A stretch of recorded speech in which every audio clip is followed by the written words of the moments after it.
you believe that we started recording right in the middle of 2020 with all of the COVID and lockdowns going on around us, unable to meet up? So like many a young gentleman, we turned to the internet for our entertainment. Tried to find a place where we could meet up and talk about the good, the bad, and that time that Stu saw a pelican on the canal. In order to facilitate our dreams of answering all of the big questions in film, and after a few attempts at recording via other methods to various levels of success, we found Zencastr, a super easy web-based one-stop shop for recording. Log in and you're ready to record in a matter of seconds. It doesn't take a tech genius to get high quality audio or video. And on top of that, the one time we have had an issue, the fact that the multi-layered backups are stored locally means it's easily fixed all in browser. There are plenty of tools you need when you start podcasting, so let Zencastr take that headache away, as it offers a place to record, edit and distribute all from one website. Any lazy bones Jones can pick up and play and have studio quality audio or 4K video put out for the world to see when using Zencastr. Go to zencastr.com/pricing and use our code CAGEFIGHTING and you'll get 30% off your first month of any Zencastr paid plan. We want you to have the same easy experiences we do for all our podcasting and content needs. It's time to share your story. And now, hit the music.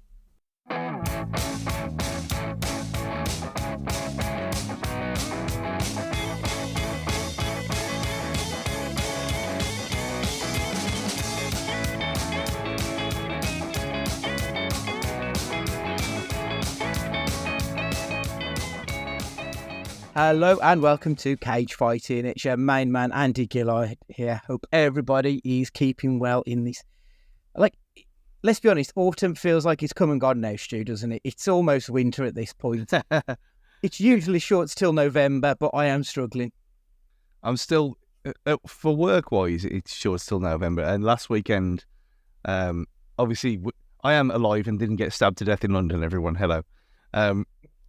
Remarkable experience. We'll get to that in a minute.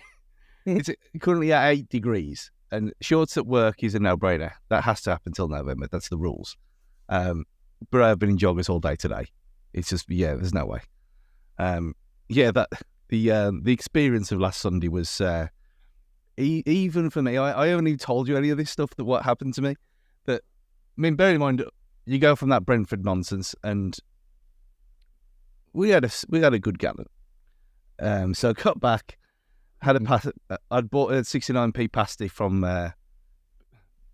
beef and vegetable pasty from Aldi, and I had that when I got back. I thought, no, I can't be having kebabs or anything like that because I know I'm going to be eating rubbish today. And I'd already had stuff in that day. Yeah. So I thought, well, okay, I'll have that, and then I'll go to bed, sensible time. So a little soak in the bath because I'd been bent over on the couch, not in a good way. The way back, laughing about stuff, and so I was in bed at 10 o'clock. Alarm went off at 4. Uber was booked for 25 to 5. All going well. Got up. I woke up before my alarm. I was that excitable. Then down to London, got off the couch 9:30.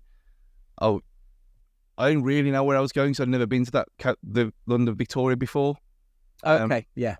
So I had a look on the map and everything. I didn't really want to get my phone out in London because of reasons. Because of London. Yeah, because of London. And it was all signposted, so it was fine. So I just walked to the tube station, and there was a couple of guys with jet shirts on. So I just followed them. I thought, well, they're only going to one place, and even if they're getting off at Seven Sisters, I know where the pub is from there, where the tailgate event was. So got talking to these guys, and then they flew over from Guernsey. So okay, one of them had his own farm, wasn't exactly poor. So got talking to these things, and it's your first time and all this stuff. Yeah. Got in the pub, and then there was Jimmy and Jimmy Jr. from New York, very original American names of people. Of course, yeah. And so we got talking to them, and then they started buying the drinks. So it got round to it, and I was like, lads, come on. No, absolutely not.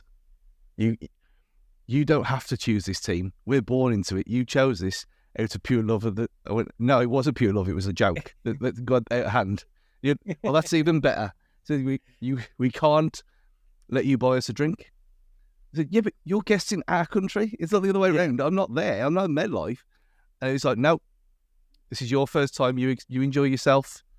Keep your money in your pocket.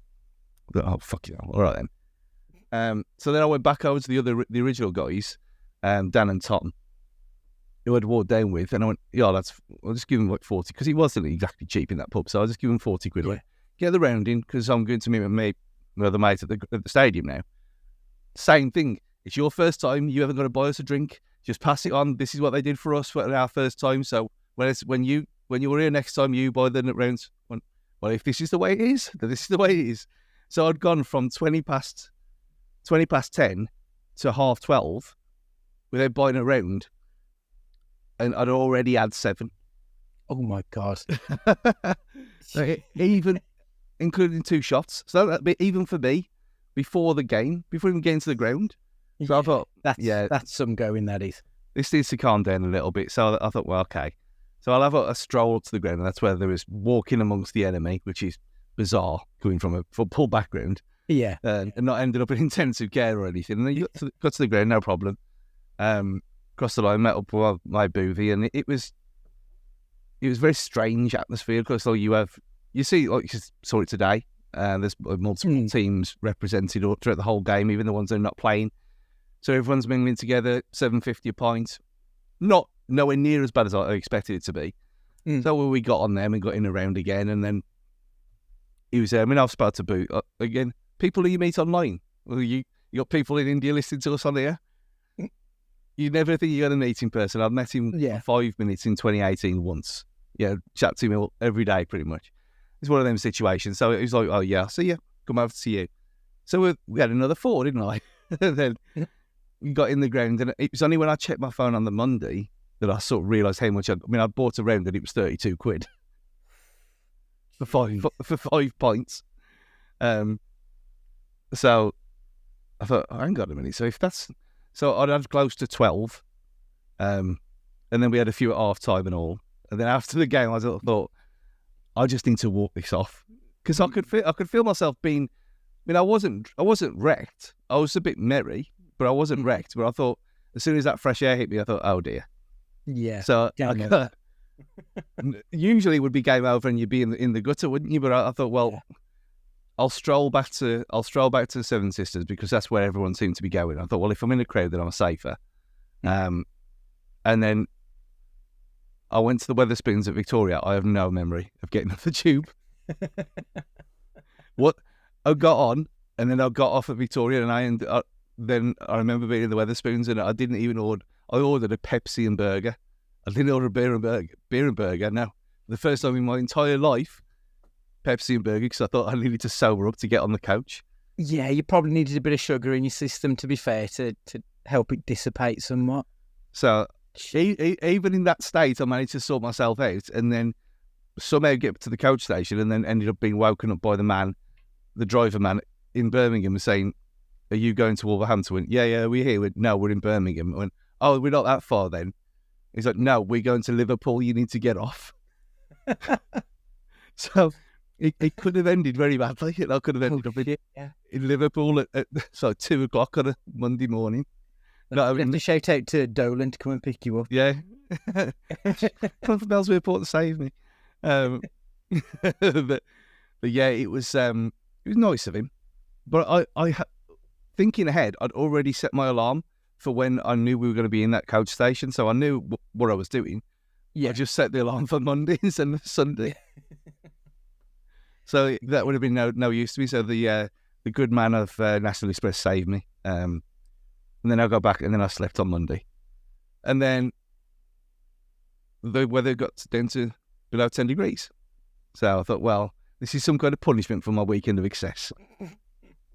So what time did you get back to Wolverhampton? That was pretty good, actually. I mean, I got back about, I think it was 12:20. That's not bad at all. So I was in the house at 1:50, but I'd left the house at 4:00 the morning before. So it'd be like nearly 21 hours of outside being awake and drinking that much and only having a burger all day. That is good going. That is good going. Living marvel again. Yeah, that's incredible, to be fair, Stu. But, and like in the NFL, could you drink in the stands? Because I didn't watch that match. That was part of the problem because he didn't stop, did he? There was a few people getting. I thought this is going to be one of them annoying rugby wanker things where you just got to see people walking constantly, but no one did. And I was on the end of the row as well, so it would have affected me of people getting up and going past. Yeah. But no one did that. They waited till the end of each quarter, and then obviously half time. Rizzle kicks were there today, of all people. But yeah, they generally waited to the end of each quarter. So I had my beer, and I just had it under my seat, and then I just went down and got another one, and then came back, and then obviously we went down at half time, had one at half time, and then had one to take up with us. So that's why it was tossing up throughout the whole day. So then lethal. What I know of, I had 12. It could easily have been 15, 16. And I was so absolutely fine. I had lost my voice a little bit for a few days, but that was more of the shouting at Brentford, and then a few JTS chants on the Sunday afternoon. But yeah, it's bad. Kids don't do it. Like I genuinely, we've been out several times. I don't know that I've ever seen you drunk. No, it doesn't happen that often. Drink a lot. You don't seem to have a limit. I've never known anyone like it. Because I can tell when Matt's drunk because he gets a little bit giggly. Yeah. So I know with Matt where his limit is, but I ain't got a clue. Not a clue. Goldie said it with the legendary stories when I had 18 pints of Stella because it was £1 a drink, and I fell asleep on the subwoofer in the student union, and my face was vibrating, and I was still asleep. But again, that was 18 pints within 3-4 hours. So that's all that happens. I just get tired. I don't get aggressive or giggly or anything like that. I just get tired. So if I'm talking to people, it doesn't matter. I'll just carry on and on. Yeah. I think it depends on what I'm drinking, to be honest. Because obviously drinking lager and stuff, that would just make me tired or need a shit. Like it wouldn't be pleasant either way. It wouldn't result in a fun night if I was on lager all night. No. For shorts, I'm good with. I mean, that was the thing as well, because I was only on, I didn't deviate on anything. Like, we had a few shots and everything in the pub beforehand because it was like a celebration and stuff. Yeah. But that was it. Everything else, I had some limonade, which is lemon IPA, which sounds awful. Okay. Probably was. But I had some Skull, not the Skulls, not Skull. The Minnesota beer that they brought over with them. Okay, right. For when in Rome, etc. But it was labelled as NFL Lager and NFL Craft Ale, and it was obviously neck oil. So because there's a neck oil brewery in the ground, so I knew exactly what it was. Okay, so it's stuff you're more than used to then. Yeah, so it's only real ale. It was some variation of ale. I didn't drink cider. I didn't drink lager. I just stuck to ale all day for 2 days. And other than that few shots, it's exactly what I drink every weekend. So, I mean, the slight problem was that I thought about when I checked on Tuesday, because I thought, no, Monday was a recovery day. When I checked on Tuesday, I had put £6 on. So that could be an issue when the old Christmas jumpers come out. So I'll calm down next week. Now the internationals are over. A couple of weeks off. Yeah. Yeah. Got till Sunday now for the Man City game. So the calm week now in the cold, shiver it all off. That's the way to be. Yeah. Jobs are good and Jesus wept. I suppose we better talk about why we're here anyway. So obviously we did the boys last week, doing the girls this week, discussing the 3 women of Friends, and then we're going to be talking about Dark, which is the director's cut of Dying of the Light, which we discussed a couple of weeks ago now. So we'll start off, first half of the podcast is going to be the continuation of 30 years of Friends. So let's start with the women's Stu. Pull up my notes. So I think, let's start with Jennifer Aniston. I don't think she's the best actor of the bunch. We'll come to her. I think she's the most famous one of the book, probably in part because of obviously being married to a very famous person as well. So her star was massive. And like we've mentioned on here that she had a haircut named after her character. Like the Rachel was a thing for like a large part of the late 90s and early noughties. Is she the most beloved of the women, do you think? Widely. I mean, not necessarily for yourself. I'm a big Monica fan, but I think she's probably the one who most people would probably lean towards. I don't know. Because I was thinking it would have been Phoebe because of the silliness factor. And Rachel is a bit of a bitch as well. But then a lot of women are bitches. So, again, fact. So, yeah. We just know what's going to happen. But no, but you look at some of them. I mean, I was looking through the lists of episodes and some of the things that she does. You're like, well, you're not actually the nicest person in the world, are you? Mm-hmm. Yeah. And you are very self-centered. And there was people, I don't know if it's intentional or not. And like we said last week about, you see yourselves in these characters. That there were definitely girls at school like her, and definitely, I don't know, they didn't seem to play up to it. And I was only talking to someone the other day about this. When you go on Instagram and Facebook, and they have these things where a certain group of people, they still meet up together, a bit like me and Dean and Goldie do, and you just know what they're going to be talking about, and they all look pretty similar to what they used to do. Yeah, you do all look like you've been like dunked in Cooperol, but still. And some of them, one in particular, used to get up at 6 a.m. before school to put her makeup on. Again, outrageous behaviour. But maybe that is why she's so beloved, because there is so many people, so many women that are a similar kind of thing to that they have got that kind of evil nature to them. And she's obviously she's obviously the best looking of the three of them. And that's what it was in FHM. That goes a long way, doesn't it? Yeah, in FHM world and all that stuff that loaded at the time, that's definitely what it was. Character-wise, I don't think she was. No. I think you sort of hit the nail on the head when you said that, you look to identify with people. And I feel like I could probably identify with 5 of the 6. But there's nothing about Rachel that I feel like I've got as part of my makeup. And I don't feel like I know many people, or none of my friends I feel are like her. Which is kind of interesting, because when I think about the show itself, of the women, I think she's the only one who had a full arc. Like, I feel like she was the one the writers gave the most attention to. Yeah. Whereas, the others, they did have bits and bobs, but it was a lot more fragmented, whereas Rachel felt like she was a through line throughout the whole 10 years. Whereas the other characters, like Phoebe, I think that she wasn't a real character until David was David the Hank Azaria's character. That was when they humanised her. As she said, she was a bit silly before that. Then they thought, we can't just have a silly character. She's got to be a real human.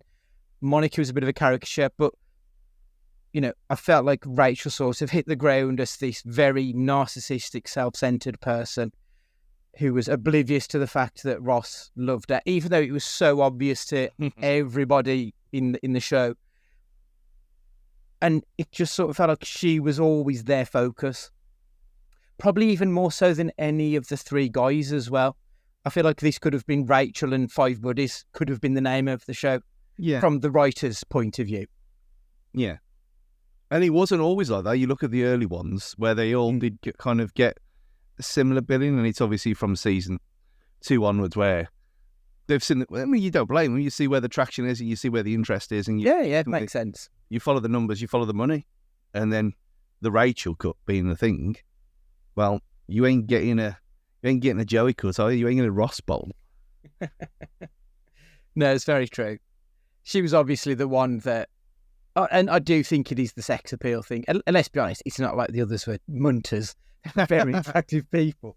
But it's just the case that she stood out above the rest, I think, was the reason why. You are right, it was very much the FHM, the loaded era, wasn't it? So that probably made up some minds in the writers' rooms.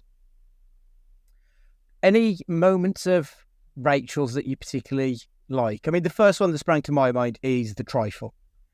The delivery of the line where she's going through each level, and this is sautéed mince and peas, just completely deadpan like it was nothing, and that's one of my favourite parts. And partly because of Joey's reaction to really liking the trifle, I think worked so well in that. But that was the first thing that sprang to my mind with Rachel. I had the one with the cheesecake with her and Chandler. What was that one? I don't remember. It was something about cheesecake, or there was a run on cheesecake or something, and they got obsessed, and I remember they were eating it off the floor. Yes, I remember the one now. Yeah, that was good. Yeah, I remember that moment. That was a good one. You look at them two never seem to we mentioned this last week. Like certain characters never really saw on screen together that much for weird reasons. Like you when you had Ross and Phoebe, that was always funny, all the time. Yes, they sort of kept those two apart. So the few times they did interact was some of the best. The flashback episode, especially with those pair, where they almost hooked up, I thought was brilliant because you almost felt like they were never on the cards. Yeah. The episodes as well where we meet Rachel's sisters, which was Christina Applegate and Reese Witherspoon, wasn't it? Mm-hmm. That was good because I think we did get to see where Rachel was on her journey to being less of a narcissist. They could compare her to these two very vacuous people who were just obsessed with money and trying to trick their parents into getting more out of them. So I quite liked that. I thought that was a good punctuation for where Rachel was at each point in the series. So I thought they were good episodes. And the Barry and Mindy's wedding, where she has to wear that fluffy pink bridesmaid's dress and sings Copacabana. It is Copacabana, I'm sure it is. That's another episode of hers that I thought was really good. I had the ones with the sisters because didn't one of them win an Emmy or something for a guest appearance as well? I think it was Christina Applegate, was, if I remember correctly. And I think she in 2 episodes, I think, of the whole run, but they were like, I had a look at some of the best cameos on Variety or something like that, and she was number 1 with a bullet. And like, the praise they gave her compared to 2 onwards was worlds apart. And the only other one, I mean, it's more as well. You lump it in with Monica as well, because I presume we're going to talk about her next. The prom one, the prom video one, where they have the nose and the fat suit, which obviously wouldn't happen now, but piss funny. Yeah. The fact that's a great episode as well, to be fair. And the fact that they both went all in as well. Yeah, they really leaned into the gags on that. That's a cracking episode, that one is. The football, the Thanksgiving football, where they're playing touch football, and it's her, Chandler and Ross, and she just fucks off to get, was it a drink or a pretzel or something because they weren't passing to her. Yeah. I think that's quite a good Rachel episode as well. And then obviously it ends up being the boys versus the girls, doesn't it? That's a fun one. Yeah. In regards to Jennifer Aniston's work outside of Friends, I haven't seen The Morning Show, but I know that's very highly regarded. I know a lot of people seem to really like that, but I've not seen it, if I'm honest. What have you got on your list for Jennifer Aniston? I've got 2 or 3 things. I'm guessing one might be an overlap, to be fair. I've got 3 that I've seen, and I went down the list for all of them. And there's 3 for Jennifer Aniston I've seen. The Breakup with Vince Vaughn. Right, okay. Actually, a lot of fun. I see. I really didn't like it. Of course, I remember it because the trailer sold it to be this really snipey back and forth comedy. No, it's not. And it wasn't that. I think I'd like to watch it again now to see if it's a bad film or if I just was expecting something completely different. I think it's possibly the latter, if I'm honest. Yeah, I enjoyed that. Wow, what's that one? What's that one with Russell Brand where he's on the island? Forgetting Sarah Marshall. Yeah, that I thought that was going to be shit as well, and I laughed quite a few times in that film. Yeah, it's decent, to be fair. Yeah, it's similar kind of. That's what I compared this to when I was at the time when I watched it. The other one with the Sudeikis, with the Millers. That's the one I thought we'd both have in common. Yeah. Yeah. I went into that expecting to hate it. I thought this is going to be a silly one, and not for me. And it is actually brilliant, and all four of them play their part really well in this.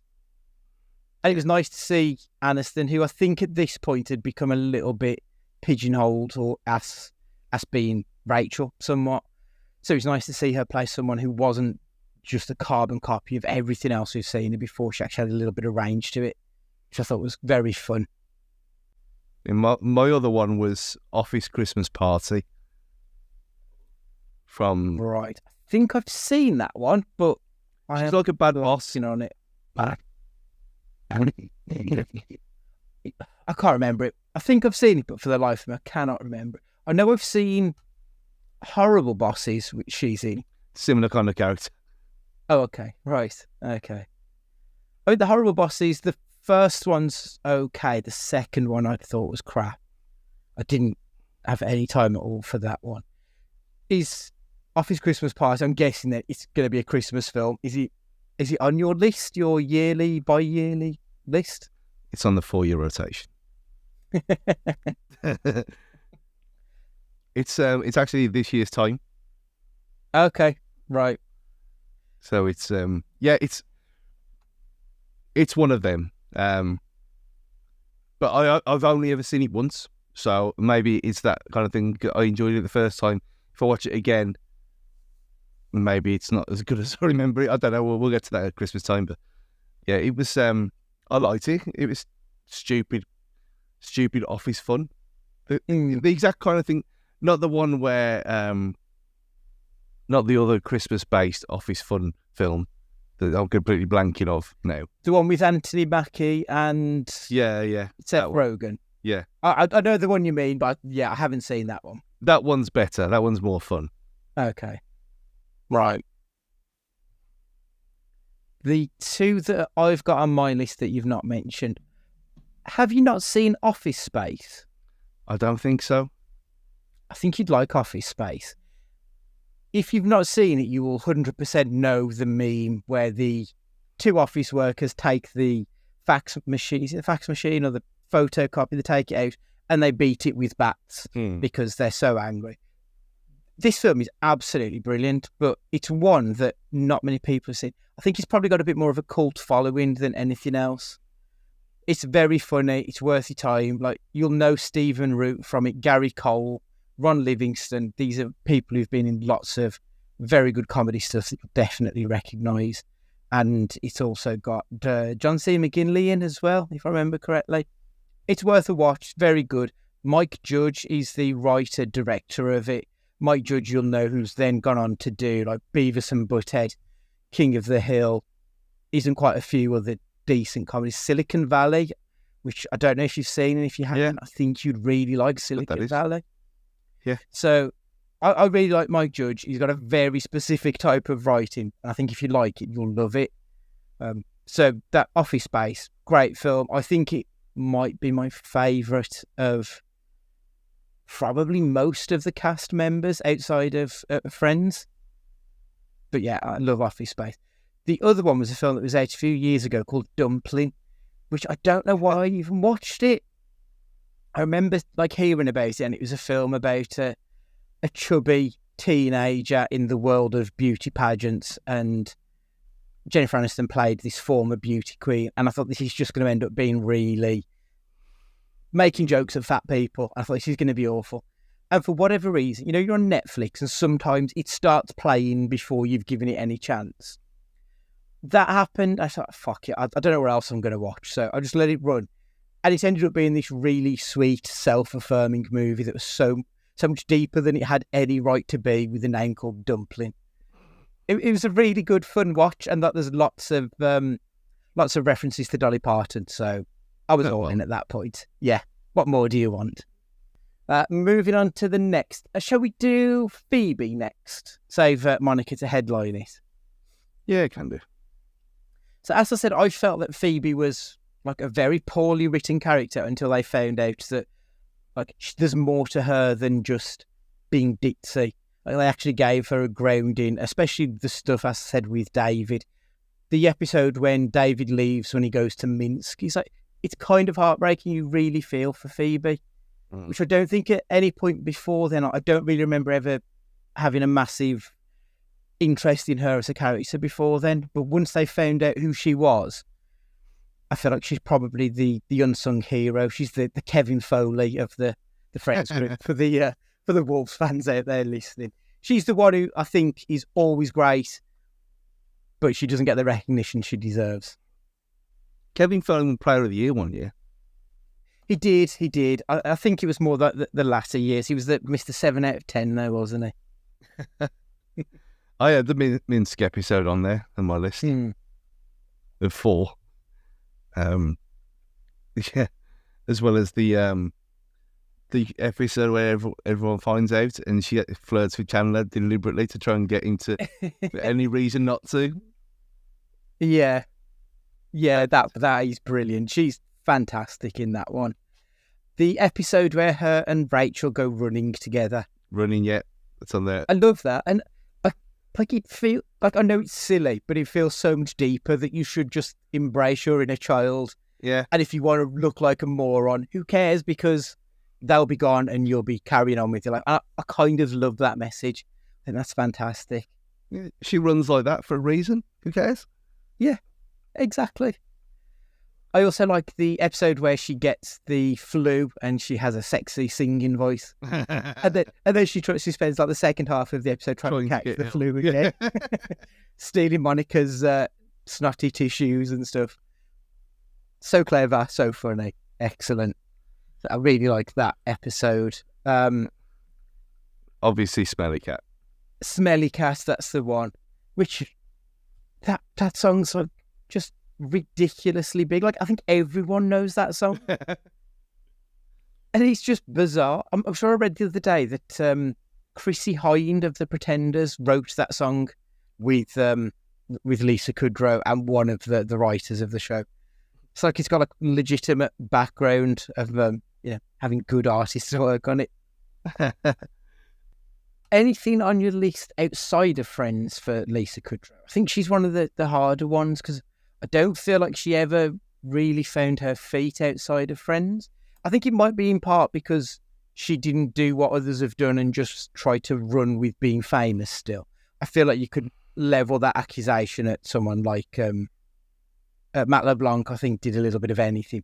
Jennifer Aniston certainly did a lot of whatever works just to keep her there. I don't feel like Lisa Kudrow ever did that. I think she sort of picked and chose what she wanted to do post Friends. And she did director stuff and writing as well, more than anything else. There's only one thing on there. That's Romeo and Michelle's high school reunion. It's like that film is class. And it's another one of them. Like, a lot of these on here, they just shouldn't work. Yet they do. Yeah. Yeah. I'm surprised. The comeback, I'm kind of surprised you've not seen that. That was good. So the comeback, she played someone who was famous for a TV show, and then the TV show ended and she tried to keep her fame going. So she was sort of playing a version of Lisa Kudrow, but not a real version of it. That was a good series. The first season was very finding its feet, but the second season was excellent. Really worth a watch. A lot of the other things that I've seen her in, she's played like the mom who's in it for a scene. Booksmart, for example, Lung Shot, Table 19. She's very much, just there, does a little bit, smashes it, and you don't really see her again outside of the 2 or 3 minutes that she's on screen. One thing I do love her in, BoJack Horseman, which you've not seen BoJack, have you? No, I've seen bits and pieces of it. Okay. BoJack, I think, is one of the most important pieces of televisual media in this century. I think it's absolutely outstanding. I love the fact that the joke was never, he's a horse who talks. Like, it's kind of mind-blowing because it should be. But yeah, it's a world where you've got some people who are animals and some people who are humans, and it doesn't matter.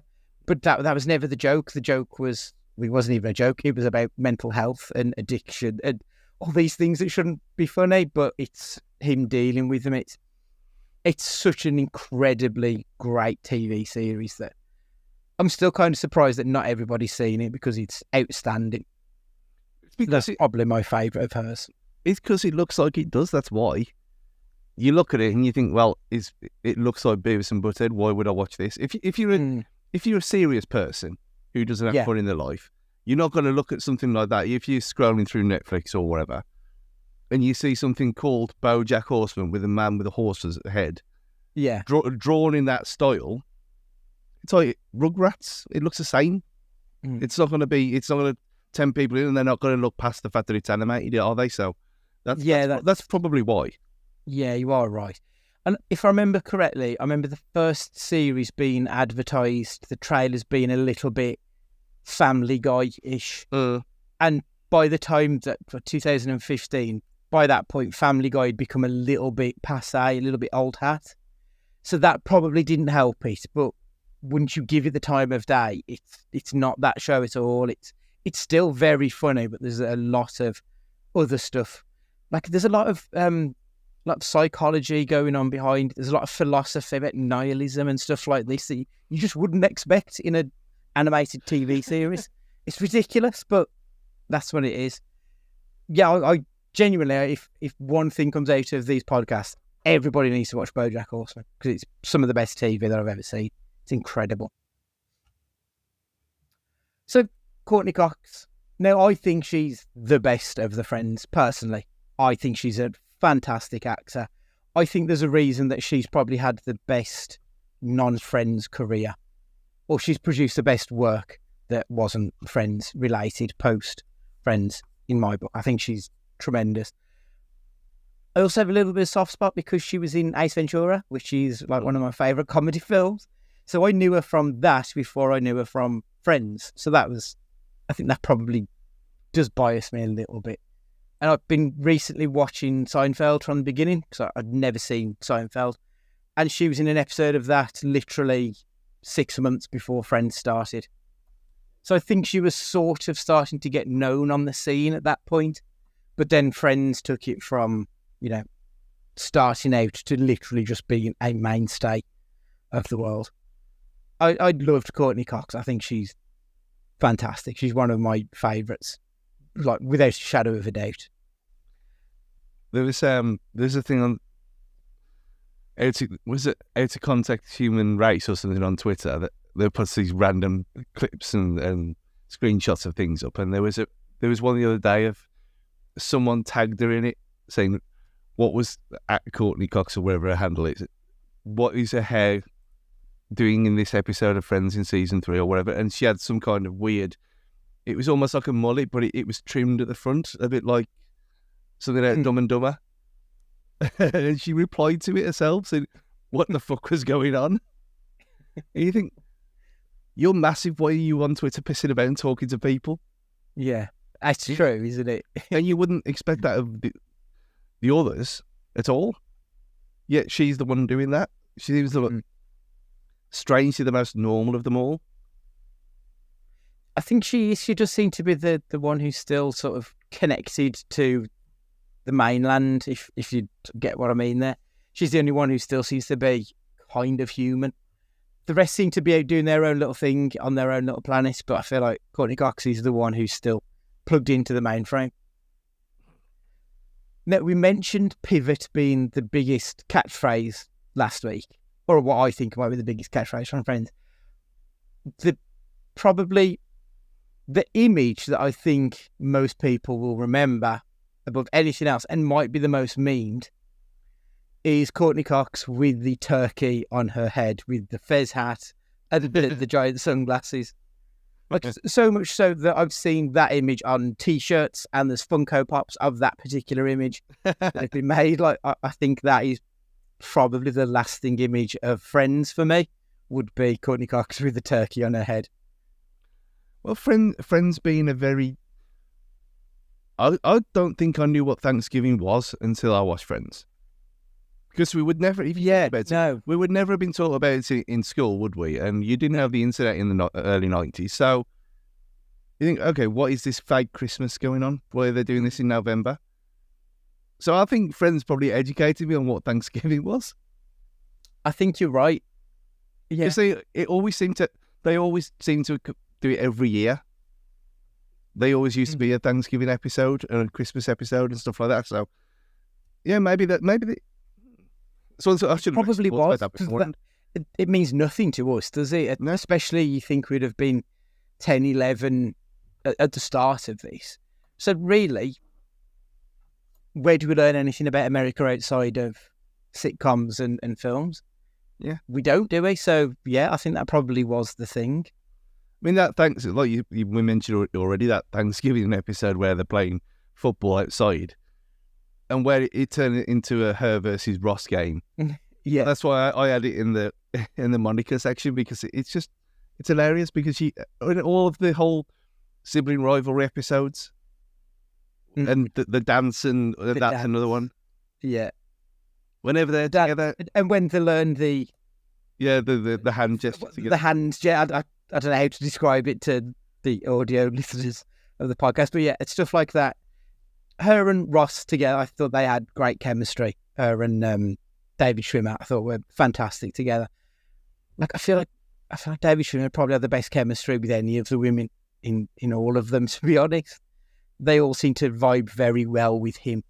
I think that, but her and Ross together were always fantastic, very funny.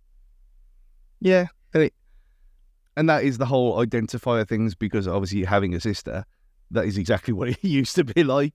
It used to be fighting each other, and it used to be even to the point of being in Blast Off, and it's still happening there, where we're so-called grown up, beer on each other. It's real, and it happens. One of the other favourite ones, the erogenous zones, where they tell Chandler how to pleasure a woman, and she's talking through the numbers, and her reaction as she tells him what numbers he should be pressing.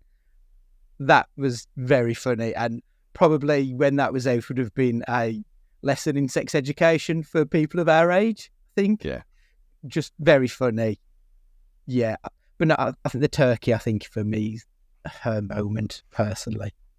There's one where she makes strawberry jam or something with Joey, and she keeps feeding him jam after she's broken up with Richard, Tom Selleck. That's what. So she just keeps making jam, the one with all the jam. Yeah. I think I liked about Monica is this might be one of the earliest non-stupid versions of OCD. I don't he was always a bit of a butt of a joke, and I think that they sort of did it this way, that it was light, but it was actually something as well. They didn't make it I feel like a lot of stuff at that period of time, any mental health stuff could have been handled horrifically, and I don't think they ever crossed that line. I don't think they went into the depths like they did in Scrubs with Michael J. Fox when he had OCD and he was scrubbing his hands constantly. They kept it very light, and they kept it more that she was very anally retentive. But this was a representation that I don't think many mid-90s shows would have taken at that point. No, and I think it probably, in a roundabout way, works best doing it that way, because if you look at it and if something's, I want to say it this way, but everyone knows what I mean. If you've got something and they put a subject in there and it's preachy, I'll instantly turn off. I couldn't give a fuck. You start doing that kind of shit at me, I ain't listening. But if you put it as part of a character trait and you put it like this, and I'm not going to name him, but everyone's got friends with OCD of some kind, and the ones who've got the hand gel in the pockets pre-COVID as well. And you deliberately, if you're out on the piss with them, and you deliberately get a bit of dirt and just drop it on their hand, just for a laugh. Everyone did it. But it'd always be laughed off, and you wouldn't do it again. And it'd be that kind of thing, and they'd be able to laugh about it themselves. And we've said this before, that people can't laugh about anything anymore. And it's not an attack on wokeism or anything like that, but doing it this way made a lot more sense because, again, like Thanksgiving, I'd never seen this before. Mm-hmm. And I thought, what is wrong with her? Because, again, you don't know, do you? Yeah. So it brought yet another thing to the subject, to the surface, in a decently funny way, and it wasn't shoved down your throat. I think that's why this show is so amazing, because it does this for a lot of different things, and you just don't realise at that age until later on, and you watch it for the umpteenth time, that it's actually there. It's true. I think they introduced it in a way that wasn't belittling, but was still humorous. Yeah. And it's about finding that line, I think, because you are right. If it gets preachy, people do shut down to it. So I think it made sense. So I thought that was one thing that I picked up on anyway that I thought was great. We'll come to Scream because, let's be honest, that's the thing, isn't it? Yeah. What else have you got for Courtney Cox? The only other one I had was Cougar Town. Okay. I only ever saw a handful of episodes. I enjoyed all of them, but for whatever reason, I never watched it religiously. Even though it's the same creator as Scrubs, which I generally watch all of his stuff. Well, that's what I was thinking, because it does it say on the poster? TBS, what the hell is that? TBS, the Turner Broadcast something. It's a network. So that's obviously, what did that change into afterwards? Is that the CW? Is that what? No, I don't think it is. So TBS is the same as like TNT. Okay. Turner Network. I don't know. I think they used to show, or they do show films and AEWs on there now. That's the only reason I know what it is. So I think it's a lot of films and a bit of sport on there at the minute. Okay, so it's a basic cable TV network owned by Warner Brothers Discovery. It's not NBC, and I feel like when it comes to, especially in this country, when it comes to American shows, I feel like if it's on NBC, it probably hits a bit better over here. The other networks, I don't know that they get picked up quite the same. Yeah, because I don't even know if this was ever shown here, because I downloaded this. Yeah, I don't think it was.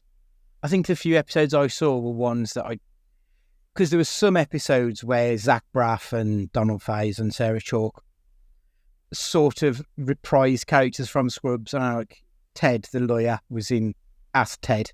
So that's the only reason I watched some episodes, were because Scrubs people were in it. Oh, well, surprising enough, it's all on Disney Plus.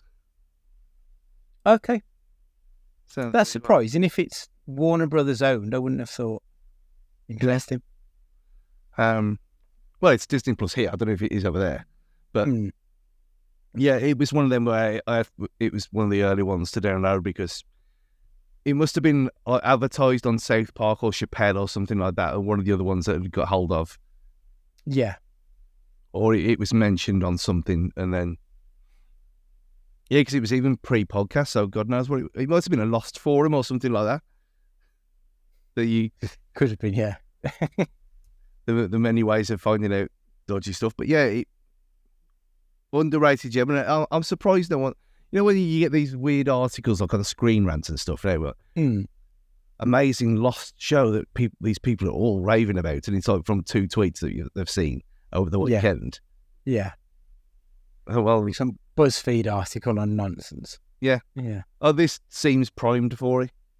Because it was fun. I only watched the first season, because if it was one of them where I completely forgot about it for the second one, or whatever happens after that. But yeah, it's definitely, considering it's on Disney Plus as well, I'll definitely give it a go. I'll see if I can find it out. I'll add it to the list with everything else that's out there.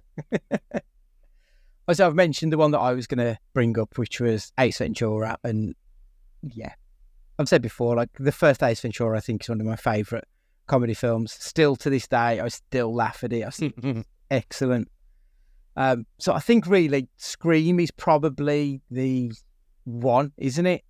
When it comes to any of the Friends cast, post Friends, or even pre-Friends, I don't think anyone has had the success of Courtney Cox. In large part because Scream has gone from what was it, 96? Was it the first one? Yeah. Yeah, so what, 96 to, I mean, she was still in it as of last year. Yeah, last year, 2023, with Scream 6. I don't know if I can't remember if she's going to be in 7 or not. It keeps changing every time I look. Like, she's in it, and now she's not in it, but someone else. And yeah, I've no idea. But as it stands, she's in it up until, like, she's rumoured to be in Scream 7, which is due out in 2026. We'll find out in a couple of years. But she's been the one consistent. I don't think...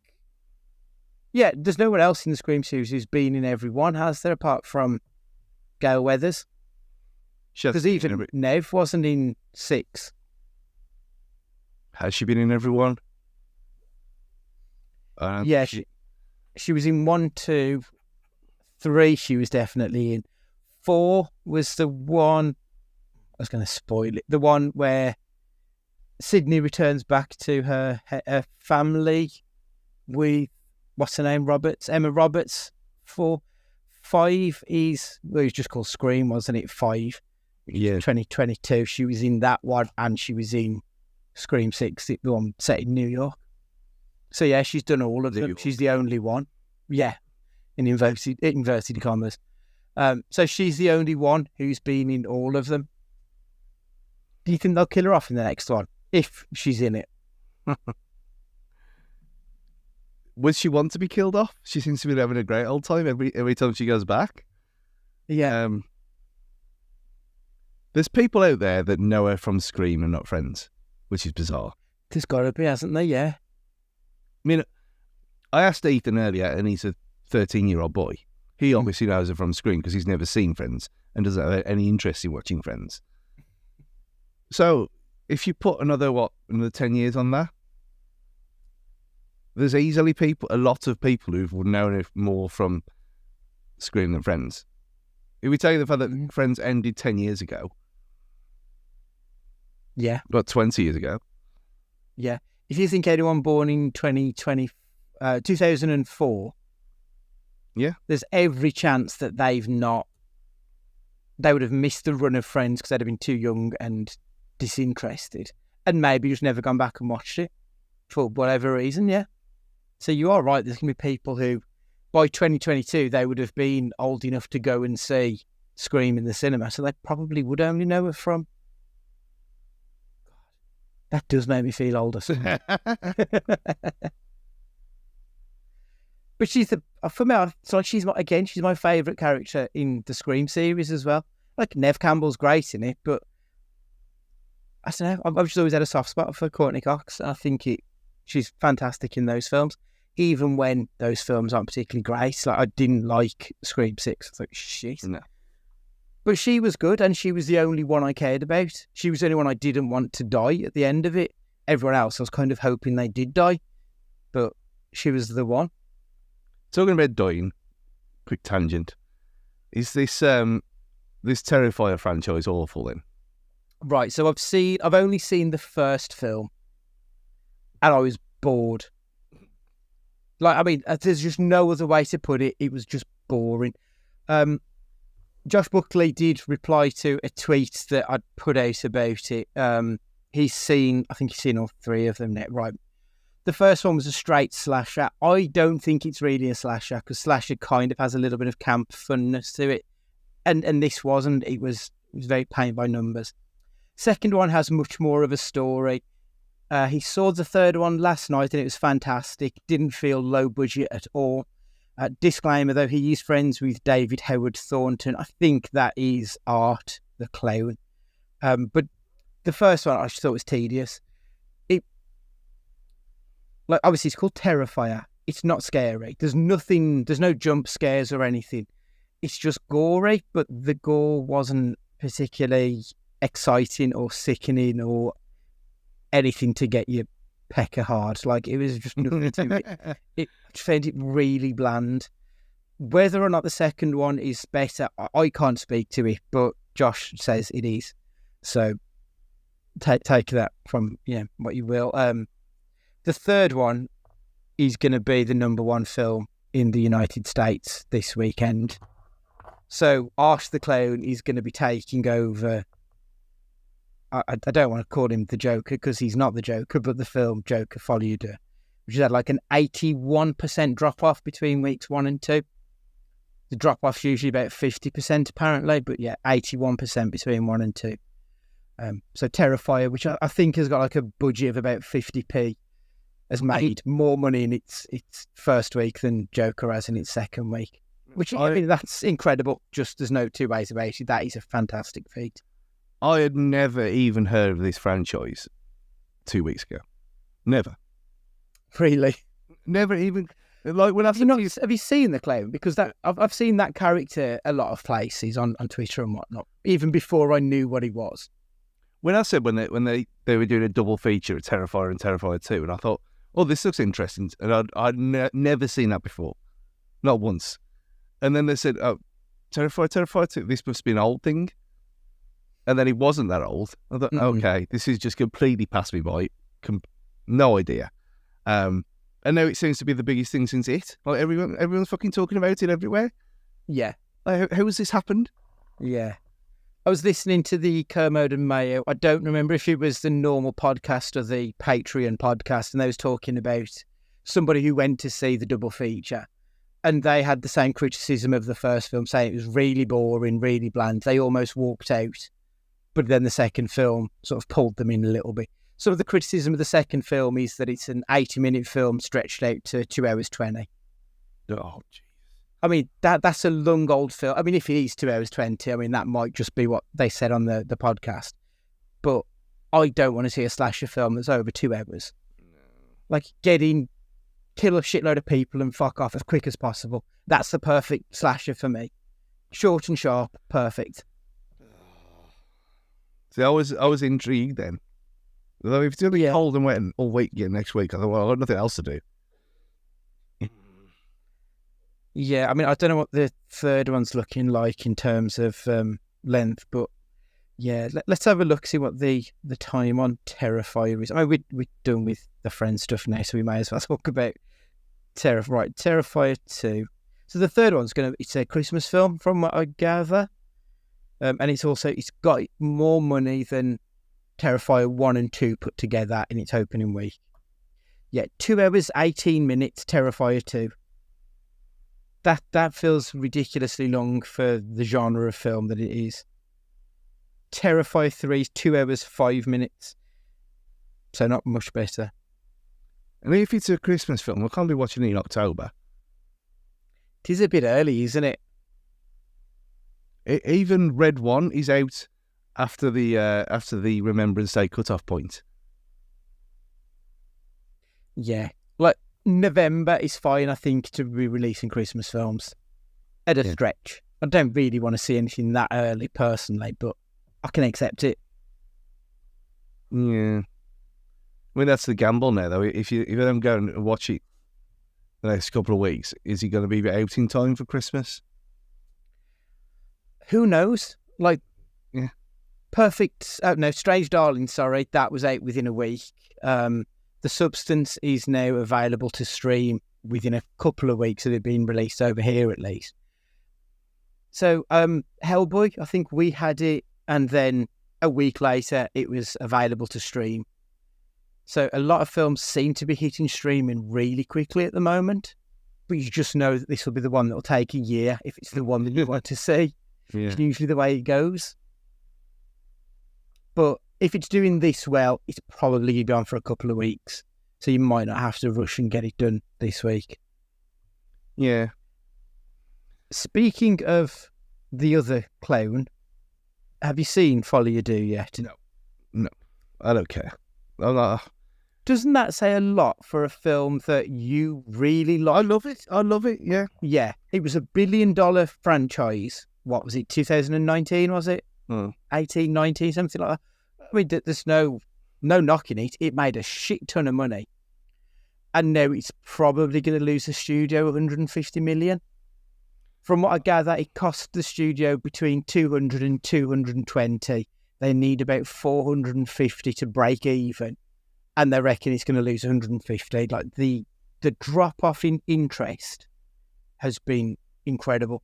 even if the word of mouth has been, from what I've seen, it's been predominantly negative. I have seen it, and it is shit. But even the Twitter talk, the only people who seem to be bigging it up are the same freaks who were talking about the Snyder Cut. Like, it's that fucking section of losers that seem to be loving it. There's not much else. No, I like the Snyder Cut, though. It's fine, but, you know what they're like. They don't want the Snyder Cut. They want the Snyder Universe restoring. Yeah. It's those level of people who anything that's not James Gunn, they will say is the best thing ever because it's not James Gunn. It's those kind of idiots. I'd say we're decent. I mean, with this, as soon as it's available through the means, I'll watch it at home. The sheer amount of people who I know who love the first one, who absolutely hate this thing, it's not worth me, even for me who'll watch any old bollocks, it's not worth me walking for 40 minutes, even though after last weekend, I obviously need to, just to go for something that I don't even have to pay for. I'd rather just wait a month, maybe watch it after Christmas and just watch it and just tick it off the list. Because if it is as bad as people say, it's just going to be bad in a shit way and not a funny way. I think it'll go to streaming very quickly. If you think that they put the Batman on streaming before it hit 1 billion, because they wanted to keep the momentum going, I think they will do the same with Joker. I think that they will cut it from the cinema and try and get people to just pay 20 quid, $20, whatever it is for a stream, and try and get anything that way and just put it onto streaming and kind of hope it makes its money there, because people aren't going to pay money to go out and see it, I don't think. And you're right, it's not bad in a fun way. I was bored. Yeah. Like, I mean, Stu, it's a long-running joke on here about musicals and me. As you know, I love a musical. It's not difficult to get me to go and see a musical. And this isn't a musical. There's a couple of musical numbers in there, but in no way, shape or form would I say that's a musical. I'm a man who has a Joker tattoo. I have skin in the game for this. I should want it to be good. I just can't find myself to give you anything particularly worthwhile going to see it. So many people are saying that it's subversive because it's a fuck you to the fans, and it is. And I love that kind of wanky stuff usually. But you've got to make it a good film above all else before you're doing the two fingers to the incels who like this stuff. You've got to make a good film, and they didn't. It was a 2-hour, 20-minute courtroom drama, which should have been brilliant, but it was drab. It's really boring. Again, 2 hours, 20 minutes. If it's boring, it's not going to work. No. There was a couple of decent scenes. Gary Puddles, the little person who was in the first one. There's one scene where Joker is interrogating him on the witness stand. That's pretty good. But Joker's doing this Foghorn Leghorn impersonation. And it's like, okay, it was kind of funny, but now it's just a bit boring at this point. That was okay. Gaga's good in it, but I like her in everything. So, I think she's good at what she does. But she's not Harley Quinn, and he's not the Joker. And this isn't a comic book film, and it's not a musical. So you're saying he's no Jared Leto? Jared Leto is a better Joker than that's how bad it is. There's a new Spidey and His Amazing Friends, which I talk about on and off. Yes. Maybe they just drop like 4 episodes every now and again when they feel like it. Oh, there's another 2 hours.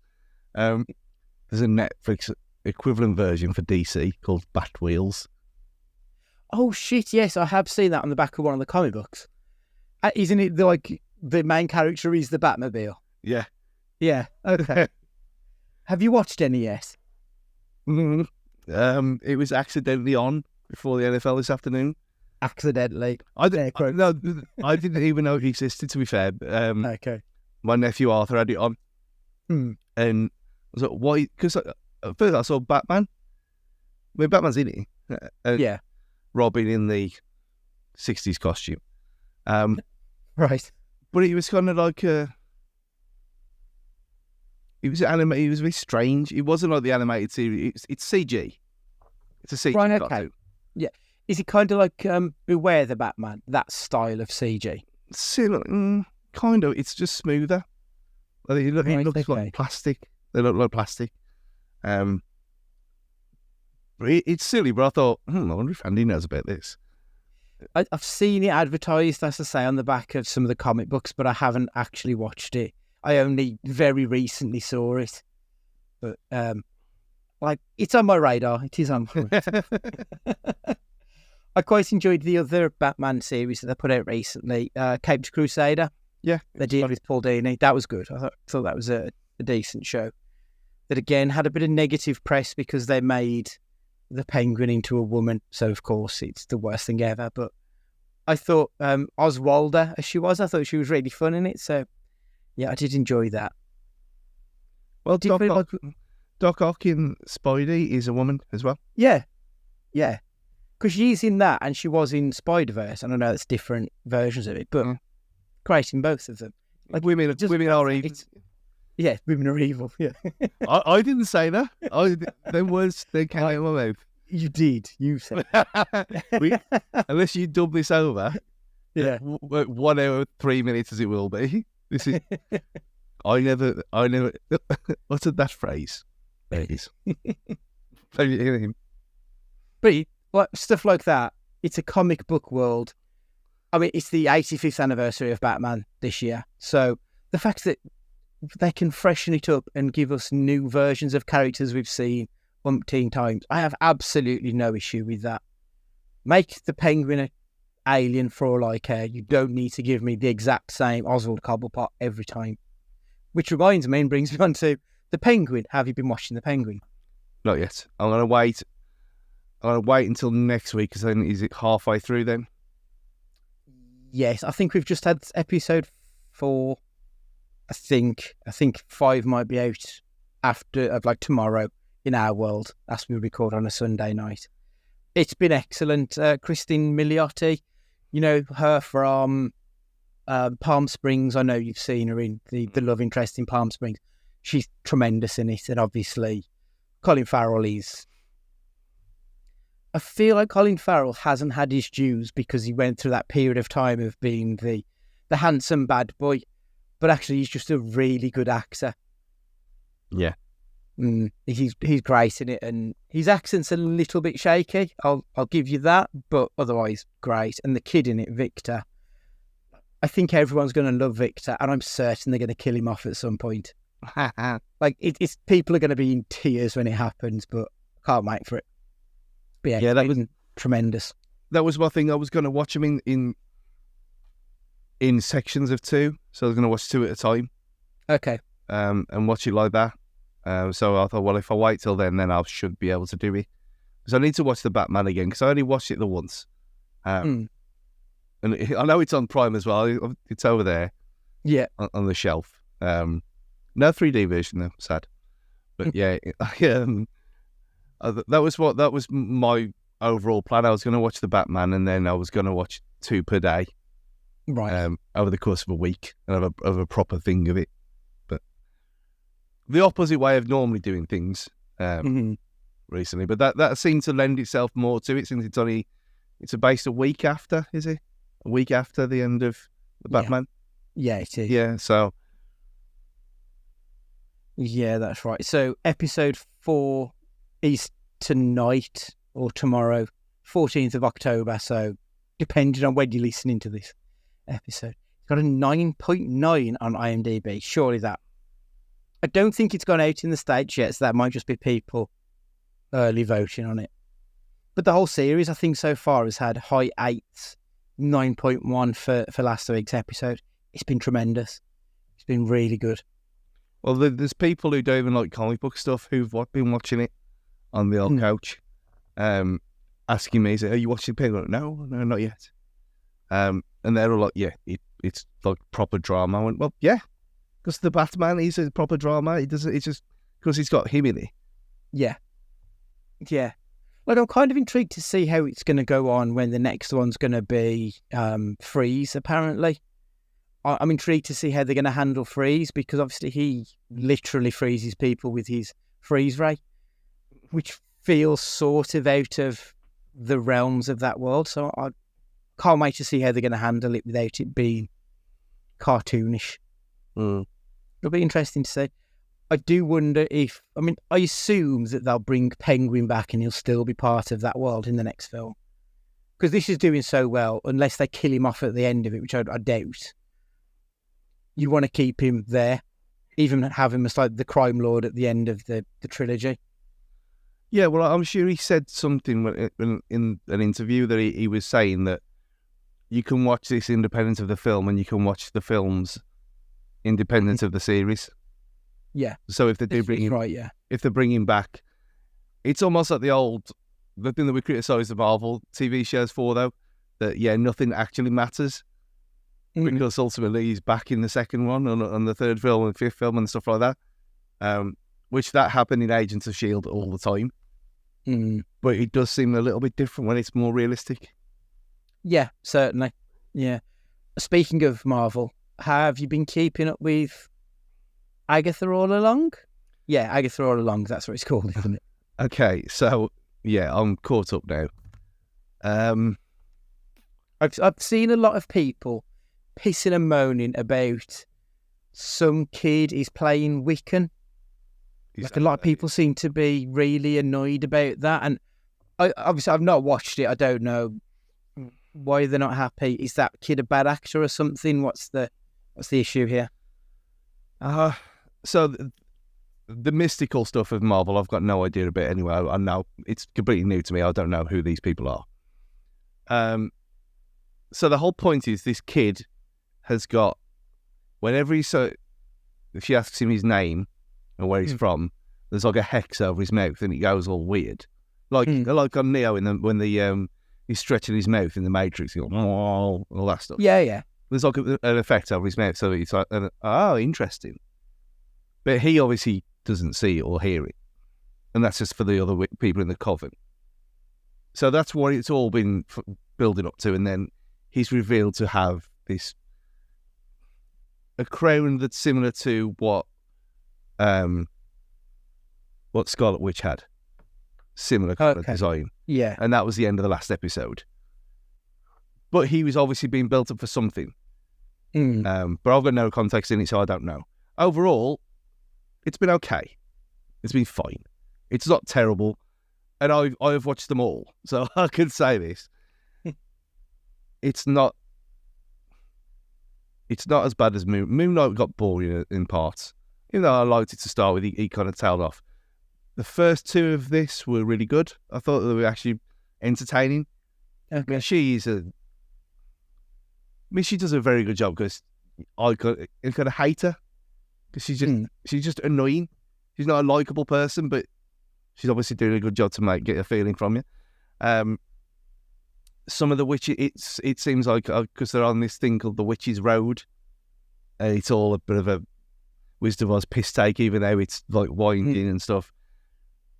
And it's like, so we've got to do a trial every week that's based on one of these witches. Okay, this is the format. This is what we're doing now. And as a kind of monster-ish of the week, it worked quite well.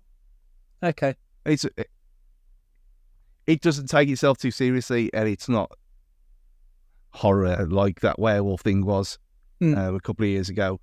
It's somewhere in between, but it's 100% better than fucking WandaVision. Not that that's hard. Yeah. But it's like the best part of what that could be, and obviously there's the whole lesbianism of it all, which is heightens the fun, of course. And she is great in it, to be fair, as well. When she appears. But yeah, I actually think you would enjoy it. Okay. Which, with Marvel stuff, there's very few things I'd say that about. But this, I think you'd probably get a kick out of.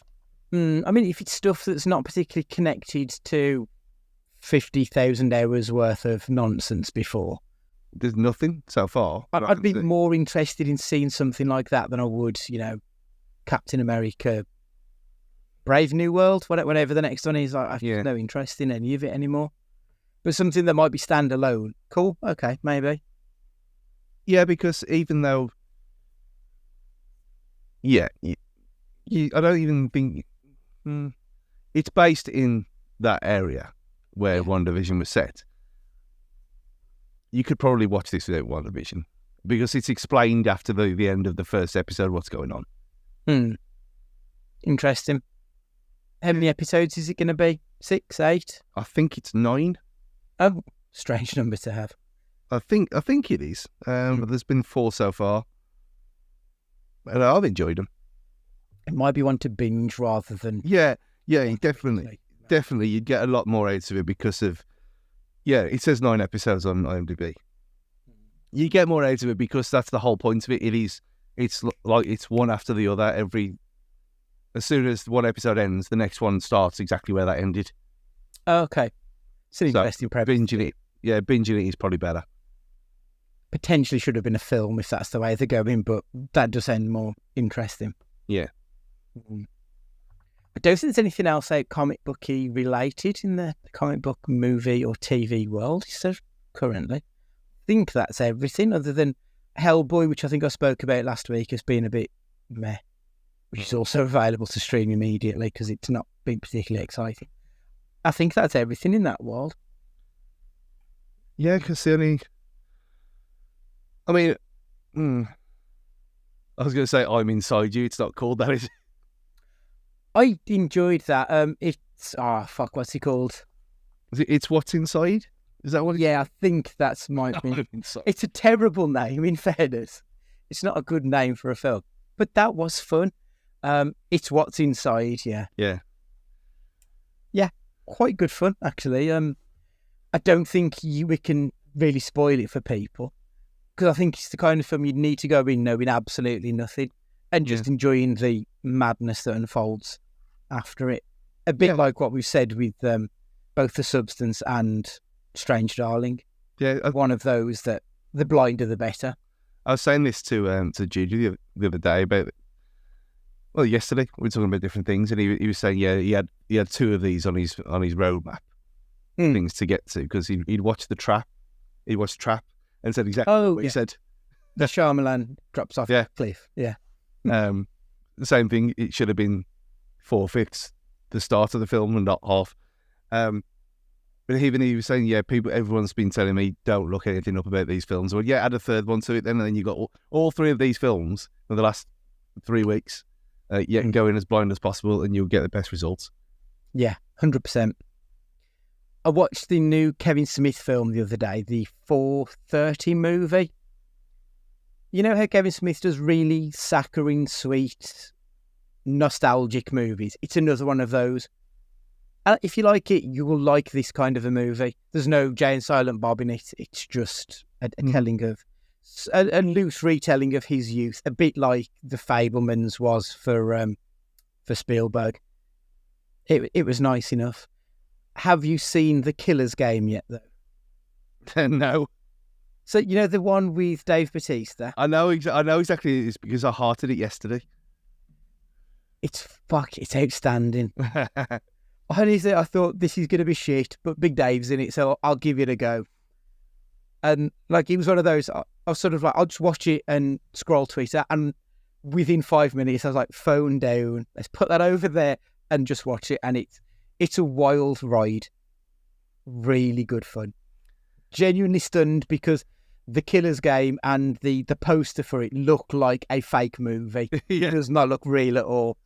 And it's brilliant. It is genuinely the type of no-brained nonsense that you can just let wash over you and enjoy how big and bold and ridiculous it is. It's excellent. Really good.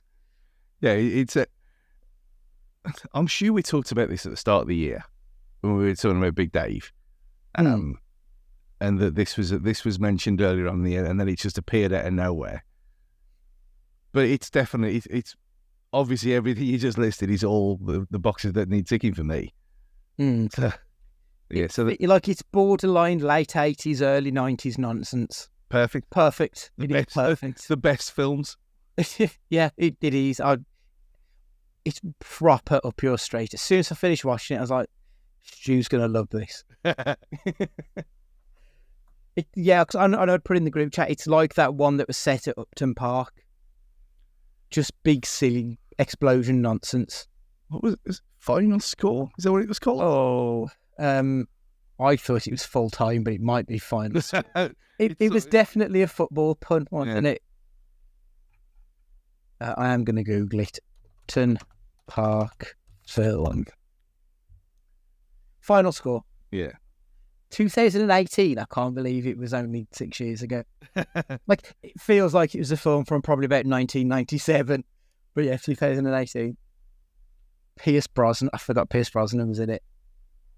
What a film that was. Again, went in with rock bottom expectations. And it ended up being really good fun. Yeah, I think...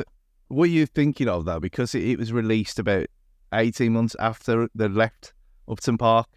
It was, yeah. So that kind of, you kind of wash your mind because you think they've been at that shithole for more than a few years now.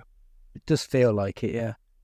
You need to go there to experience it. It's something else. I've seen pictures, and the more I see, the more I think I never want to set foot in that ground.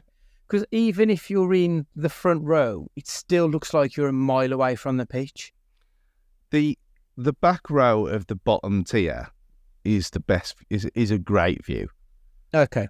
But it has to be shallow because obviously you're in front of someone else, and then you've got the half a mile walk to the concourse because it's all the way back there. But that's every time we went further down last year. And was it last year? No, it was the cat game where the cats off me. Oh yeah. We were afraid, and we went further across to the side, and that was a bad idea. You couldn't see anything there. But on the back row of the lower tier, it's all right. It's not the best. It's sort of like on a par with like Northampton and small grounds like that. But it's the best of a bad situation. But yeah, there's no atmosphere there because it's so massive that you can't hear anything. The sound just goes up and out, doesn't it? Because there's no because you feeling enclosed. Because it's not a football stadium. Ultimately, that seems to be the issue. And you're effectively on your own, because the stand's so far away from the back. You're chanting into the air because you're uncovered. So that must be proper surreal for the players on the pitch to not hear anything really. They can probably hear it because they can just in front of us, but when you're there, you can't hear anything else. It's very bizarre, weird, very weird. Right, let's move on. Let's just do the film Dark, 2017, director's cut of Dying of the Light. I assume you watched it this morning, did you, Stu? Yeah, also very weird. Was it 72 minutes? Was it in the end? It was something ridiculously short, wasn't it? Hour and 15, yeah. Hour and 15 minutes for a film. The original, so the Dying of the Light, if I remember rightly, was over an hour and a half. So they managed to cut out some of it. And by removing quite a chunk of the film, I found they made a much more coherent story. Mm-hmm. They took out a lot of waffle. The fact that they didn't start with the torture, they just got straight into the story and gave us 5-10 second flashbacks every now and again of the torture to explain why we were where we were. I was like, this is kind of revolutionary that you've taken away and added so much more to this movie. Yeah, and a lot of the, I don't know if it was like padding for time or it was just a choice, but all them kind of the psychedelic stuff that kept going on. And when they were kind of overexposing the image to make it look like a CCTV camera kind of thing. Yeah. That effect, that worked brilliantly. Because at the very beginning of the film, I should have written down what it said, but basically Paul Schrader explains that the final cut was taken off him of this film, and that film became Dying of the Light. This is his version of it. So some of the scenes aren't the final treated product. So some of them are going to look a little bit grainy. And those interstitial flashbacks, flash forwards, where it changes colour of the gradient and stuff like that, it added something because we're dealing with somebody who has got a form of Alzheimer's. I can't remember the exact type of dementia he's suffering with. But that gave us it felt like it gave us a look into his mind, a man who is suffering with his prefrontal cortex and, the flow of time isn't necessarily what it should be. And as I said, he's taken stuff out of this film to make a much more coherent movie by making it less coherent and explaining what they were doing as so going along. I don't understand how they got it so wrong in that first film. And don't get me wrong, this isn't the best film ever. It's just compared to Dying of the Light, it is the best film ever. Yeah. And you watch this and you think, I wish we had more of it. Even now, knowing what when we did have more of it, it was shit. But it is it is amazing. I mean, you mentioned it earlier with the Snyder Cut thing. The Snyder Cut is better than what we got first time round. It just is. Because that was shit. But it doesn't mean the Snyder Cut's the best thing in the world, because it's not. It's something. This, I think, that little line that he released this for historical record, that this is the basis of what he wanted to make. Yeah, you can definitely see, because the vibe's completely different. It's not like a rip-off of sort of Sicario or anything like that, which is a great film that no one talks about. Well, both of them. This was something. This wasn't just it's CIA, it's Langley. This is going to be fucking Bourne and stuff like that. It wasn't at all. It was almost a case of, this bloke is now his brain's rotting away. He's not the most likable. How they kind of emphasised, I think, where he said raghead as well. I don't remember that from the first one. No, I don't think that was in there. I have no recollection of it. But that, by putting something that in, by putting this racial slurry, it evokes a reaction in the audience, I thought. Like, I felt it when he said it. It was so hateful and nasty. Yeah. That I felt nothing watching the first film, but with this one I did. Yeah, and there was something else as well that he said. I thought, you're not actually the nicest person in the world anyway. Yeah. And then you had even the end where they were splitting between him and the other guy. Yeah. What was his? Because I thought, is this a piss take on the fact that the whole ear thing was not even mentioned either? No, because it is kind of irrelevant to the story, isn't it? Yeah. Realistically, like, it doesn't particularly matter. He removed a lot of the fluff in the film and made it a much more taut film. It was a lot more, as I say, from what I remember in the first film, we spent a good sort of over half an hour of the torture scene, the explosion to get him saved, the nonsense within the CIA, and then him finding out about it, and it just felt very plodding. But there's none of that. It starts with him in the CIA. He gets told about it. We get flashbacks as we go along, and all of a sudden we're halfway through the film and we're 10 minutes in. The first act was done within 10 minutes, literally, and that's what it needed to be. Yeah. Now, even the bit where he goes to that diner to go and get him because he's gone on the piss again. And then you start the psychedelic stuff again, and it works perfectly for that scene because obviously he's spaced out. So he can get this man a meal. I think I remember when I did the interview with Emoir, the music director of Willy's Wonderland, and I'd said to him on that there's two jobs that I think go underappreciated in film. One of them is music, and the other one's editing. Yeah. I think that those are the two things that, if they're done right, you don't notice it. If they're done badly, you do notice it. And this and Dying of the Light is the perfect example for good editing. Bad editing gave us Dying of the Light. Good editing gave us Dark.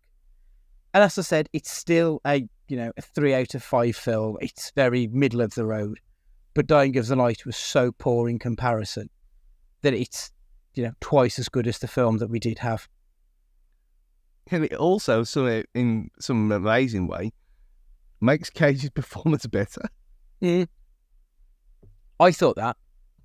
Because he felt very meandering and all over the shop in the Dying of the Light. But in this, there was a focus, a direction to his character.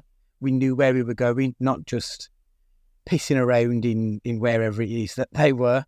We knew what the end game was going to be throughout this. Yeah. So yeah, much very surprised. Yeah, and I literally within 5 minutes I thought, already I know this is a better film. because I'm at this point without having pissed around with all of the nonsense they did before. There was an energy to this film that wasn't there in Dying of the Light. And it was there from the off, and it made a world of difference. Even the car chase, it's cars going faster in corners. Yeah. But he did a bit of green grass on it. It did. It just shows what like a good editor, a good director can do to a film. Which, I wonder if this is the film he would have actually released into the cinema or, originally. Because being 75 minutes, that is still a very short film. I wonder if that's what he tried to release and the studio said, no, it's too short. But there could have been, because he did say in that disclaimer at the start that there was footage that he didn't have access to and things like that. So he did this off the DVD of the film. So if other things had been filmed as well, like there was stuff that put in a different order in this that was not in Dying of the Light. So if there was cutting room floor things from that it was already filmed, then this could have been an hour and a half. It's not beyond the realms of possibility. Yeah, that's true. Which just begs the question that if they can do this in 75 minutes, why would they have needed 90? Because this still, unless the extra 15 minutes would have been a completely different version of the film, you don't need it. A lot of faff, just completely cut to the bone and ended up giving us a better film. Yeah. Good, bad, crazy. I mean, the crazy is the fact that it exists at all. Yeah, that was mine as well. I don't think we've ever seen anything like these. I know we've had the Snyder Cut, but this was not done with the studio's blessing from what I can tell. It was just nice that Schrader saw his film and was like, no, fuck you, I'm going to do another cut of this film. Well, when I tried searching for it, to my failure in the end, and I went through some ancient Reddit posts and stuff, and they were saying that he released this on torrent sites himself. Wow! So that's how he got out, because he didn't have a release. He just put it out on the torrent sites himself. So it is an ultimate fuck you to the studios. It really is, isn't it? That's outstanding. Anything that you didn't? I mean, we spoke a lot about what we did like about it. Anything you didn't think worked on this? I mean, the only thing, the whole love interest thing, which that was pointless. That was always pointless, but it is what it is. Yeah, it was pointless in the first one, and there wasn't enough of a film here to give a B plot. Yeah, and knowing that, obviously we can't do anything about the fact that it's too short. And knowing what. But again, we don't know if that was. So it's a weird one, because obviously the bad thing is that it is too short. But there's a reason for it. So it gets a pass for that. But otherwise, I did enjoy this a lot more than I did before. So even watching it on my laptop in the dark, ironically, and in the middle, after a 9 hours sleep. But yeah, it's the first thing to wake up to. And I've enjoyed myself today. And then I went swimming. So. Yeah, the only bad points are irrelevant because it's not beyond this film's control. Yeah, I agree with that. I think, I wonder if Schrader would have left more love interesty stuff in had he have been given access to the extra footage. Because I don't feel he needs it. This is just a B movie with a very simple A plot. It doesn't need a B plot. If they're going to put one in, it does need to be longer than 75 minutes. But as you said, that's not his fault. So, works well with what they did. Yeah, no arguments. Cage good, Cage bad? I thought it was Cage excellent. It's funny how this editing has completely changed my opinion of his performance. Yeah, it wasn't. This made it look outstanding compared to very painted by numbers, like I think we said before. It made him dislikable. It made him feel like one of the typical army blokes that, they're angry at the world because the world owes them something for what they've done for their country and whatever. You didn't get that in the other one. You didn't get that at all. He seemed like, this is just this bloke. He's He's been forced to retire. He's a bit of a sap. Oh, but now he's got a brain disease. He's got no friends. In this one, he made him look like a bit of a cunt who hates everyone. Yeah, and he deserves to die. Yeah, like he's horrible, isn't it? Yeah, he's got this guy who's his mortal enemy he needs to take out. Yeah, he's going to do what he can. And he doesn't show a good side to him. Mm. So and it works. It works really well, perfectly. So yeah, he's excellent at this film. Mm. It's the editing, because that editing, by making it a lot choppier, by making it faster paced, it makes the character who is suffering with dementia appear to be a bit more scatty, rather than, as you said, just sap. I think would be the perfect word for the other version of this character. He's a sad sack. And in this, he's not. He's a frenetic arsehole, to be perfectly honest. Yeah. And it works so much better with that. I remember what I said about a few weeks ago, where I said about the only person I've known with dementia, Mickey, how he turned into a nasty bastard at the end. Mm. Exactly what this film was. This is it. Yeah. Incredible. I'm genuinely stunned at how different my opinions are on what is essentially the same film. Yeah. Crazy. If you enjoyed Dark, what would you recommend? I mean, I've already mentioned it. Just go and watch Sicario. Yeah, Sicario is the one. I can't remember what I recommended for Dying of the Light now. I do. It was that terrible one with Elijah Wood in, wasn't it? That I can't even... I thought, was it... I can't remember what the fuck it was called. God. I'm going to go with something completely different. If you enjoyed this, go and watch Hitman with Glenn Powell. Why? Just because it's great? Yeah, just because it's a really good, fun film that I think it was done with the editing tricks. The reason it came to me is, the scene where we're cycling through the different versions of the Hitman that he's playing. Yeah. That, I don't know what it is. I think it's the editing of it, how it was done quite fast-paced and those hitting the jokes hard and fast. And it just kind of reminded me of that for some very bizarre reason. I can't really tell you why, other than it was just a film that I really enjoyed this year, so go and watch Hitman. So that's the reason for it. But yeah. Right, so the next episode is going to be our top 5 favourite Friends episode. I think what we'll do, Stu, we'll do our top 5, and we'll do top 5 episodes and top 3, top 4, top 5 cameo appearances as well, maybe. Throw them both in there. Mr. David Evans will be joining us as well for the first time this year. It feels like it's been ages since we've seen Dave, so looking forward to catching up with him on the next episode and finding out what's ever going to happen if we get any more A Daft Question podcasts. It's been a while. So we're going to do that in the first half, and then me and Stu are going to break out and we are going to discuss a film. What film did I say we were going to be discussing? We will be doing Never on a Tuesday, which is a 1980s Nic Cage film, which most people have probably seen the cameo of because it's something else. So that's going to be our next episode next week. Make sure you've got us on the podcatchers, and a 5-star review would be tremendous. Any emails to cagefightingpod@gmail.com, and get us on the socials @cagefightingpod. For this week, Stu, would you like to say goodbye? Yeah, goodbye everyone. Don't get drunk and go on public transport. It's a bad idea. It's goodbye from me, and remember, be excellent to each other.